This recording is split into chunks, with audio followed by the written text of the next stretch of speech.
Hello friends, मैं Ravish Kumar Gaur, retired भारतीय वायुसेना सीनियर नॉन कमीशन्ड ऑफिसर, और ये हमारी भारत भ्रमण यात्रा का दूसरा दिन है।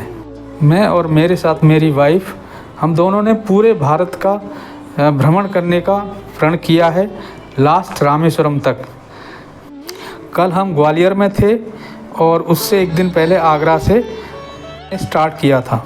रास्ता बड़े घने जंगलों से होते हुए और चंबल के बीहड़कों से गुजरते हुए रास्ता है। बीच में भी बहुत सारे छोटे छोटे मंदिर पड़े उन जंगलों के अंदर, वहाँ से भी दर्शन करते हुए हम ग्वालियर पहुँचे।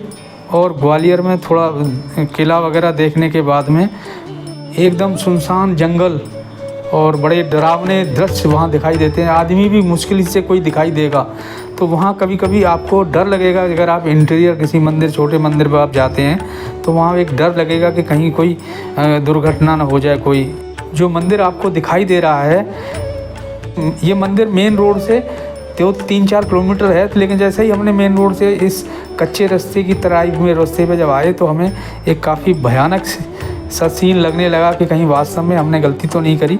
लेकिन हम बाद में इस मंदिर के दर्शन करके हम वहाँ से, बिल्कुल सुनसान इलाका, कोई कुछ नहीं, मिट्टी के टीले और वो जंगल। उसके बाद हमने ग्वालियर कवर करा। ग्वालियर के किले के लिए जो रास्ता सड़क जाता है वो वास्तव में बड़ा दुर्गम सड़क है, बहुत ऊंचाई पर है, बहुत ही ऊंचा स्लोप है, जो ऊपर की तरफ चढ़ाव है। वहाँ पर साइड में बहुत सारी गाड़ियाँ तो ऐसी थी जो चढ़ ही नहीं पा रही थी। हालांकि इस मामले में मेरा अनुभव बहुत अच्छा है और मेरा ड्राइविंग पर काफ़ी अच्छी पकड़ है। उसके बाद में हम रात को झांसी पहुँचे। झांसी से सुबह हम वहाँ से निकले।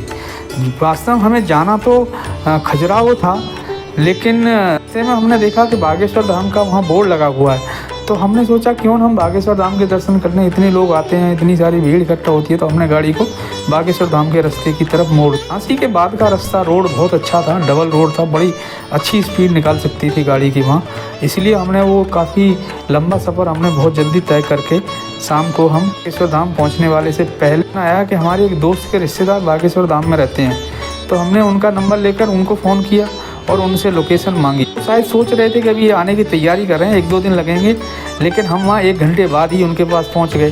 प्रसन्न और आश्चर्यचकित हुए। उस समय संध्या आरती का वक्त हो गया था, तो उनके वाइफ ने कहा कि चलो हम शाम का वक्त है, आरती करके आ जाते हैं। तो हम सब भी हाथ मुँह धो करके आरती के लिए चल दिए। क्योंकि वीडियो की रिकॉर्डिंग बाद हुई है, इसलिए एक अजीब व गरीब वाकया मैं आपको इसमें शेयर करता हूँ। यही हम परिक्रमा का रोड पार करते ही भगवान बागेश्वर धाम के मंदिर की सीढ़ियों पर चढ़ने लगे, तो अचानक ही वो हमारे रिश्तेदार की धर्मपत्नी को एकदम ही अचानक ही प्रेत आत्मा का के ऊपर प्रेत आत्मा आ गई और उनकी हालत एकदम अनकंट्रोलेबल हो गई। मैं एकदम हतप्रह रह गया, मेरे रोंगटे खड़े हो गए उनके देखकर। मैंने उनके पति को बोला कि इनको संभालने के लिए, क्योंकि ये चोट खा जाएंगे, कि जिस तरीके से अपने सर को ग्रिल में मार रही थी उससे। उन्होंने कहा आप चिंता मत करो, ये अपने आप ठीक हो जाएंगे। क्योंकि मैंने ऐसी स्थिति पहली बार देखी थी, तो मेरे लिए एक बड़ा भयावह दृश्य लग रहा था और मेरे रोम खड़ा हो रहा, रोंगटे खड़े हो रहे।